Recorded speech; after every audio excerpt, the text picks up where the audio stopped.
नमस्कार। यूपी विशेष में आप सभी का स्वागत है और मैं हूं आपके साथ आयुष चतुरांश। विशेष की शुरुआत बड़ी खबर के साथ करते हैं। यूपी में कोरोना के संक्रमित मरीजों की संख्या 862 हो गई है और यूपी में 24 घंटे में 251 मरीज मिले हैं। राजधानी लखनऊ की अगर हम बात करें तो बीते 24 घंटे में 49 संक्रमित मरीज अकेले राजधानी लखनऊ से हैं। गौतम बुद्ध नगर में 24 घंटे में 61 नए मरीज हैं। 24 घंटे में 29 लोग हालांकि ठीक हुए हैं। तो कोरोना केस को लेकर के जो अपडेट है आप तक पहुंचा रहे हैं। कोरोना के मामले में बढ़ोतरी हुई है। 24 घंटे के अंदर 29 लोग ठीक हुए हैं।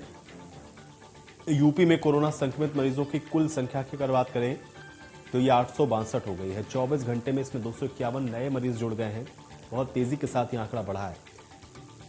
बीते 24 घंटे में ही अकेले अगर आप राजधानी लखनऊ को देखेंगे तो 49 संक्रमित मरीज लखनऊ में, गौतम बुद्ध नगर में 61 मरीज 24 घंटे में मिले और ठीक होने वालों की संख्या 29 है। यानी कि 24 घंटे में मरीजों के मिलने की संख्या कितनी ज्यादा और रिकवर जो हो रहे हैं उनकी संख्या कम है। कुल संख्या 862 हो गई है। 251 कुल मरीज हैं 24 घंटे के अंदर जो डिटेक्ट किए गए हैं। इसमें लखनऊ के अंदर 49 मरीज मिले हैं। गौतम बुद्ध नगर में यह संख्या ज्यादा है। 61 मरीज 24 घंटे में यहां पर डिटेक्ट किए गए हैं और ठीक हुए हैं 29 लोग। तो कोरोना के मामले में ये बढ़ोतरी हो रही है।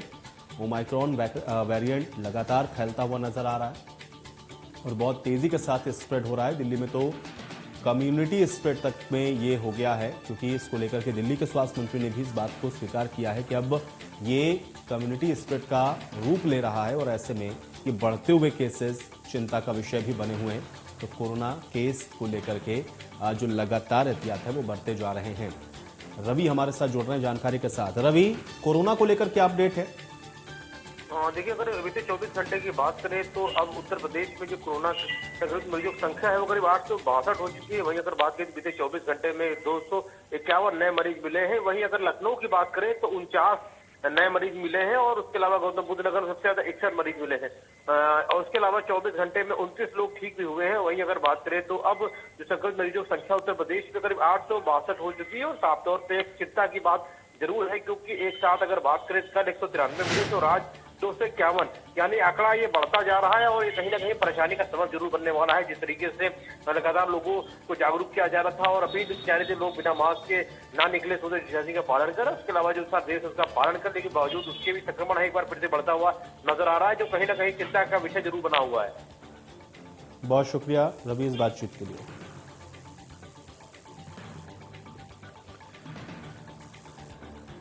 तो कोरोना के केसेस 24 घंटे में बढ़ गए हैं। उत्तर प्रदेश के अंदर कुल आंकड़ा 862 है। 251 मरीज इसमें पिछले 24 घंटे में ऐड हुए हैं और लखनऊ में 24 घंटे के अंदर 49 संक्रमित मरीज मिले हैं। यह राजधानी लखनऊ का हाल है। गौतम बुद्ध नगर में 61 है। ये मामले और ज्यादा हैं। एनसीआर से लगता हुआ इलाका है, इस वजह से भी आप देख रहे हैं, क्योंकि दिल्ली में केसेस बहुत तेजी से बढ़े हैं और आंकड़ा लगातार बढ़ रहा है और इसलिए लोगों से अब एहतियात बरतने की अपील की जा रही है। मास्क, सोशल डिस्टेंसिंग पालन करें। इसका जरूरत नहीं है तो घरों से बाहर या भीड़ भाड़ वाली जगहों पर जाने से बचें। अगर बहुत जरूरी है जा रहे हैं तो फिर कोविड एप्रोप्रिएट बिहेवियर का पालन अब जरूर करें, जैसा कि आप इससे पहले करते आए हैं। अपनी जिम्मेदारी को अभी भी समझें, लापरवाही ना करें, क्योंकि ये भारी पड़ सकती है, क्योंकि केस बहुत तेजी के साथ बढ़ रहे हैं और ये बहुत घातक हो सकता है कि आपको असर ना करे, लेकिन आप दूसरे तक अगर इसको स्प्रेड कर दे रहे हैं और उसको ये भी असर कर जा रहा है तो भी तो चिंताजनक स्थिति है। इसलिए इसका ख्याल रखें, अपने परिवार का ख्याल रखें, मास्क जरूर लगाएं। बाहर जा रहे हैं तो ख्याल इस बात का रखें कि भीड़ भाड़ वाली जगहों पर ना जाएं। भीड़ भाड़ वाली जगहों पर भी कोशिश करें, बहुत ज़रूरी है अगर आप गए हैं तो सोशल डिस्टेंसिंग का पालन कर लें। घर आ रहे हैं तो फिर हाथ को अच्छे से धो लें, सैनिटाइजर का इस्तेमाल करते रहें जैसा कि आपने किया है इससे पहले। कोविड एप्रोप्रिएट बिहेवियर आपको रखना है। घबराने की ज़रूरत नहीं है, पैनिक नहीं होना है, लेकिन ख्याल रखना है आपको कि लापरवाही भी आपको नहीं बरतनी है। और जो लोग लापरवाही बरत रहे हैं आपके आसपास या अगर आपको ऐसा कोई दिख रहा है तो उसको ज़रूर टोकें। मास्क लगाने के लिए टोकें। भीड़ भाड़ वाली जगहों पर अगर आपको लग रहा है सोशल डिस्टेंसिंग नहीं हो रही है तो कोशिश करें वहां पर लोगों को अवेयर करने की, और बेहतर है कि आप भी दूरी बना करके रखें। और अगर बहुत ज़रूरत नहीं है तो ना निकलें। आपकी सेहत के लिए ये ज़्यादा अच्छा है, क्योंकि केसेस बढ़ रहे हैं और ओमिक्रॉन का ये जो वेरिएंट है ये बहुत तेज़ी के साथ स्प्रेड होता है, इसलिए जो संख्या है वो बहुत तेज़ी के साथ बढ़ रही है। इसलिए स्थितियां नियंत्रण से बाहर जाएं उससे पहले बेहतर यह है कि कोविड अप्रोप्रिएट बिहेवियर का पालन कर लिया जाए, ताकि स्थितियां नियंत्रण से बाहर ना जाएं। तो कोरोना संक्रमितों की संख्या आप देख रहे हैं कितनी तेजी के साथ बढ़ी है। ये वो आंकड़ा है जो पूरे प्रदेश के अंदर 1 या 2 हो गया था। कई जिले ऐसे थे जो पूरी तरह से कोरोना मुक्त हो गए थे, संख्या 0 तक हो गई थी, लेकिन अब आप देखेंगे तो ये संख्या अगर 800-900 तक पहुंच रही है तो आप अंदाजा लगाएं कि कितनी ज्यादा संख्या में केसेस मिल रहे हैं, डिटेक्ट हो रहे हैं और स्प्रेड बहुत तेजी के साथ हो रहा है। इसलिए ख्याल रखें, नए साल का जश्न भी अगर मना रहे हैं तो घरों में मनाएं, अपने घरों में रहें, कोशिश करें कि ज्यादा भीड़ भाड़ इकट्ठी ना करें, सेफ रहें, सिक्योर रहें, ताकि नया साल आप अच्छे से सेलिब्रेट कर सकें।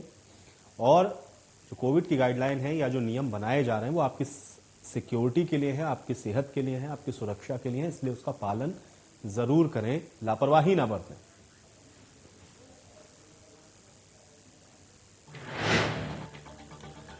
तीन जनवरी से 15 से 18 साल के बच्चों को वैक्सीनेट किया जाएगा और ये वैक्सीनेशन नीडल लेस होगी, जिसको लेकर के बच्चे काफी उत्साहित हैं। उनका कहना है कि अब टीनेज बच्चों को जब वैक्सीनेशन उनका हो जाएगा तो फिर नए साल से बच्चे स्कूल भी जा सकेंगे।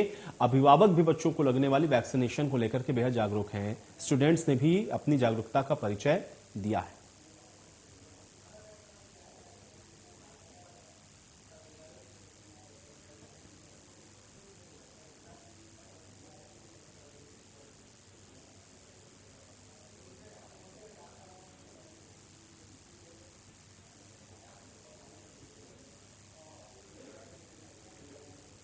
तो 3 तारीख से आपको बता दें कि 15 से 18 साल के बच्चों को वैक्सीनेट किया जाना है। उसके लेकर के बच्चे भी काफी उत्साहित हैं, साथ ही साथ पेरेंट्स भी इसको लेकर के बहुत उत्साहित हैं, क्योंकि अभी स्कूल कॉलेजेस खुले हुए हैं। ऐसे में बच्चों को लेकर के कंसर्न पेरेंट्स का है बहुत ज्यादा। और अब वैक्सीनेशन जैसे ही शुरू होगा एक सिक्योरिटी मिलनी शुरू हो जाएगी, थोड़ा सा आश्वस्त हो सकते हैं, लेकिन हाँ, कोविड अप्रोप्रिएट बिहेवियर का पालन तब भी करना होगा। और एक बड़ा कदम है इस दिशा में, जो कि बच्चों को लेकर के सबसे ज्यादा चिंता थी पेरेंट्स के जहन के अंदर, और बच्चे संक्रमित ना हो इसको लेकर के परेशान रहते थे। लेकिन अब चूंकि 3 तारीख से बच्चों को भी वैक्सीनेट करने का प्रोग्राम शुरू होने वाला है, इसको लेकर के उत्साह भी है, बच्चे भी काफी अवेयर हैं इसको लेकर के। और अब सबसे बड़ी खुशी की बात बच्चों को ये है कि ऑफलाइन क्लासेस भी वो जा सकेंगे, क्योंकि अगर वो वैक्सीनेट फुली हो जाएंगे तो फिर खतरा उतना ज्यादा नहीं होगा। कोविड अप्रोप्रिएट बिहेवियर का पालन करते हुए ऑफलाइन क्लासेस में भी वो पढ़ सकते हैं, यानी कि उनकी पढ़ाई पर भी इसका इम्पैक्ट नहीं होगा। इसलिए वैक्सीनेशन को लेकर के बच्चे उत्साहित नजर आ रहे हैं, क्योंकि 3 जनवरी से बच्चों को वैक्सीनेट किया जाएगा। 15 से 18 साल के बच्चों को ये वैक्सीनेशन होना है। प्रधानमंत्री के द्वारा इसकी घोषणा की गई थी और अब राज्य सरकारें इसको लेकर के जो कार्य योजना है बना रही हैं। इसको लेकर के 15 से 18 साल के जो बच्चे हैं, कैसे उनको वैक्सीनेट किया जाना है, उसका क्या खाका है, कहां पर कितनी संख्या में वैक्सीनेशन होगा, फर्स्ट और सेकंड डोज को लेकर के क्या स्थितियां होंगी, ये सारी चीजें अब राज्य सरकारों के द्वारा निर्धारित हो रही हैं। और अब 3 तारीख से बच्चों को वैक्सीनेट किया जाना शुरू होगा।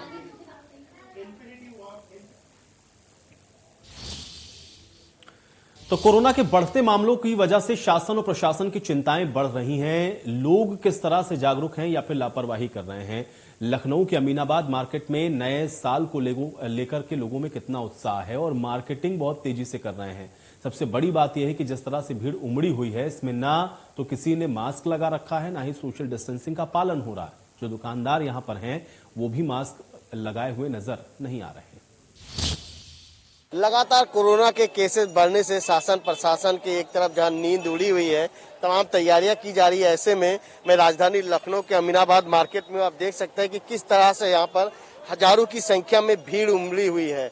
मतलब ये नए साल की खरीदारी कर रहे हैं, नए साल की तैयारी, खुशियां मनाने और तमाम सारे उत्साह देखे। बिल्कुल जितने भी दुकान हैं, सारे दुकान आप उधर देख सकते हैं कि दुकान में जो दुकानदार है उन्होंने मास्क नहीं पहन रखे हैं। ये बाइक से लोग आ रहे हैं, इन लोगों ने मास्क नहीं लगा रखे। और उसके बाद आप अंदर की तस्वीर में देख सकते हैं कि किस तरह से भीड़ लगी हुई है। तो पूरी तरीके से सोशल डिस्टेंसिंग की धज्जियां उड़ाई जा रही है, तमाम गाइडलाइन जारी किया गया है, उसका कहीं भी कोई पालन नहीं कर रहे हैं। और कहीं ना कहीं आप देख सकते हैं, हम यहाँ बात करते हैं कि तमाम ऐसे लोग हैं जिन्होंने भाई आपने मास्क नहीं लगा दिया। सर्दी है मुझे, नहीं मुझे वॉमिट आ रही है ना इसलिए।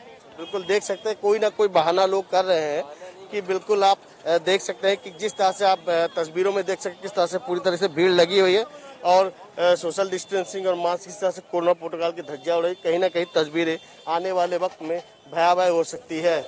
कैमरा पर्सन शिवा के साथ पंकज मंडल, इंडिया न्यूज, लखनऊ।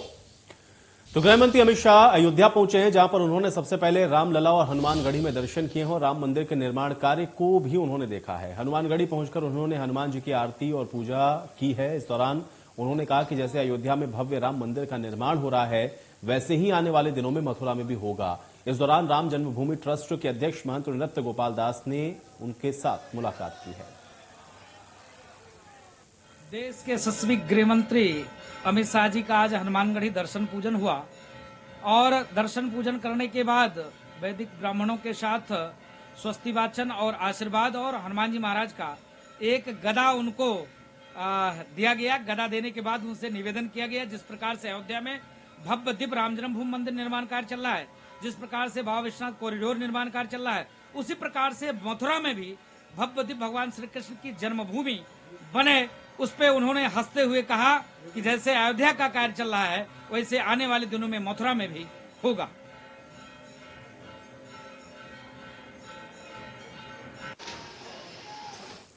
तो हनुमानगढ़ी पहुंचे थे आज गृह मंत्री अमित शाह और वहां पर उन्होंने हनुमानगढ़ी में दर्शन और पूजन किए हैं। राम मंदिर निर्माण कार्य को भी देखा गया आज गृह मंत्री के द्वारा और दर्शन पूजन करने के बाद उन्होंने महंत नृत्य गोपाल दास के साथ भी मुलाकात की है। तो गृह मंत्री का यह अयोध्या का दौरा है। वैसे आपको बता दें कि लगातार अमित शाह जो कि उत्तर प्रदेश के अंदर चुनावी रणनीति के तहत मौजूद हैं, कई यात्राओं में भी शामिल हो रहे हैं और भारतीय जनता पार्टी के द्वारा जो रणनीति बनाई जा रही है उसको माइन्यूटली ऑब्जर्व किया जा रहा है गृह मंत्री अमित शाह के द्वारा। इससे पहले भी 2017 में बड़ी भूमिका अमित शाह की रही उत्तर प्रदेश के विधानसभा चुनावों में और ऐसे में इस बार भी विधानसभा चुनावों के अंदर अमित शाह सक्रिय भूमिका में नजर आ रहे हैं। तो लगातार उनके दौरे उत्तर प्रदेश में हो रहे हैं, कई चुनावी जनसभाओं को वो संबोधित कर चुके हैं और उसी कड़ी में आज अयोध्या पहुंचे, जहां पर उन्होंने रामलला के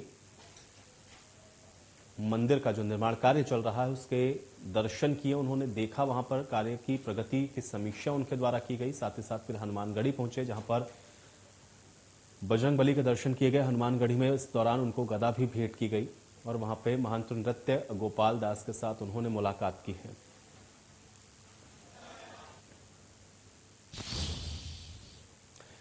तो पिछले दिनों पीयूष जैन के ठिकानों पर हुई छापेमारी को लेकर के निर्मला सीतारमण ने सपा पर निशाना साधा और कहा कि जीएसटी धोखाधड़ी के मामले सामने आने के बाद जीएसटी इंटेलिजेंस की ओर से इत्र व्यापारी के यहां पर ये छापे मारे गए थे। छापेमारी को उचित बताते हुए निर्मला सीतारमण ने कहा कि चुनाव आ रहा है तो क्या मुहूर्त निकाल करके चोर को पकड़ा जाएगा। इस दौरान उन्होंने यह भी कहा कि अखिलेश यादव का कर्तव्य है कि जिन्होंने गलत तरीके से पैसे रखे हैं उनकी आलोचना करनी चाहिए। आईटी छापेमारी पर निर्मला सीतारमण ने ये कहा कि इस पर राजनीति की जा रही है। सर्च होने के बाद खाली हाथ वापस आए क्या?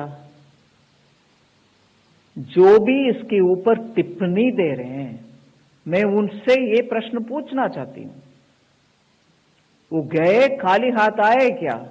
फिर आप बोल सकते हैं ये गलत हुआ और ये भी गलतफहमियां फैला सकते हैं कि किसी और के यहां करना था, इधर चले गए। भैया गए सही घर में गए, सही हर घर में सर्च हुआ और निकलने के बाद प्रूव भी हो रही है कि जो इंफॉर्मेशन के तहत गए सही गए। आप इसको टैक्स इवेशन हो क्या कुछ हो बोलने के लिए ठीक है, मगर ये बात बोलना कि गलत घर में गए तो पैसा उनका है क्या? उनका पैसा उधर रखा गया क्या? इसका मतलब क्या है? किसका डिफेंड कर रहे हैं आप? नहीं, गलत बंदे के घर में गए। अरे गलत बंदे के यहां इतना पैसा मिलता है तो गलती आपका है क्या? उनका नहीं है। Politicisation of such a thing also, इससे मैं क्या समझूं? He scared? Former chief minister of Uttar Pradesh Akhilesh Yadav ji क्या इससे हिल गए क्या? उनको डर लग रही है क्या? उनका इसमें कुछ इंटरेस्ट है क्या?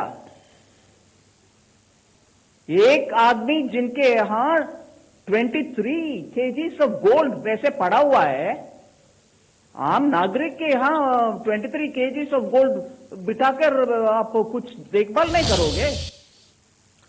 उधर कन्नौज के इत्र कारोबारी और सपा एमएलसी पुष्पराज जैन पम्मी के ठिकानों के बाद पर छापेमारी के बाद मोहम्मद याकूब मलिक के छोटे भाई मोहम्मद मोहसिन मलिक की कोठी पर भी आईटी की टीम छापेमारी कर रही है। लखनऊ के हजरतगंज इलाके में आवास 5 अधिकारियों और 6 पुलिसकर्मियों के साथ छापेमारी हो रही है। आयकर विभाग की टीम करीब 6 घंटे से यहां पर छानबीन कर रही है।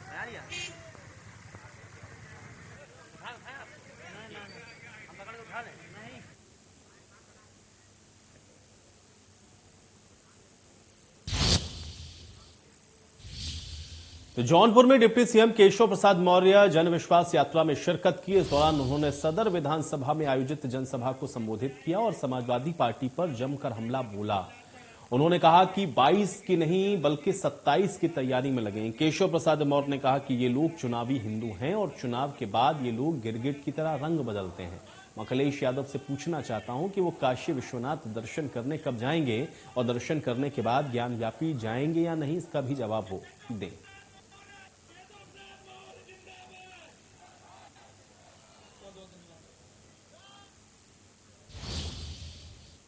तो बीजेपी की जन विश्वास यात्रा पर राष्ट्रीय कोषाध्यक्ष राजेश अग्रवाल, केंद्रीय मंत्री अर्जुन राम मेघवाल, राष्ट्रीय प्रवक्ता गोपाल अग्रवाल और प्रदेश प्रवक्ता से हमारे संवाददाता ने खास बातचीत की है। बरेली में आज जन विश्वास यात्रा के साथ गृह मंत्री अमित शाह खुद पहुंच रहे हैं और उनके साथ में इस जन विश्वास यात्रा में शामिल होने के लिए केंद्रीय मंत्री अर्जुन सिंह मेघवाल जी, राष्ट्रीय कोषाध्यक्ष राजेश अग्रवाल जी और तमाम भारतीय जनता पार्टी के बड़े नेता पहुंच रहे हैं। मेरे साथ मौजूद हैं खुद राष्ट्रीय कोषाध्यक्ष राजेश अग्रवाल जी। उनसे बात करते हैं किस तरह से ये जन विश्वास यात्रा आज बरेली पहुंच रही है और किस तरह से यहाँ पर जो चुनावी माहौल है उसको गरमाने के काम करेगी। सर, बहुत बहुत स्वागत है आपका इंडिया न्यूज में। किस तरह का भव्य कार्यक्रम रखा गया है बरेली? बहुत सुंदर, बड़ा दिव्य, और सबसे बड़ी बात यह है कि बरेली अपने में एक अलग प्रकार इस रूप में है कि यहाँ पर राजा द्रुपद की राजधानी, अंग्रेजों से लड़ते हुए खान बहादुर खान, और फिर यहाँ पर उनके लिए जिंदा जो है वो फांसी पे देना, एक ऐसा वीर पुरुषों का ये स्थान,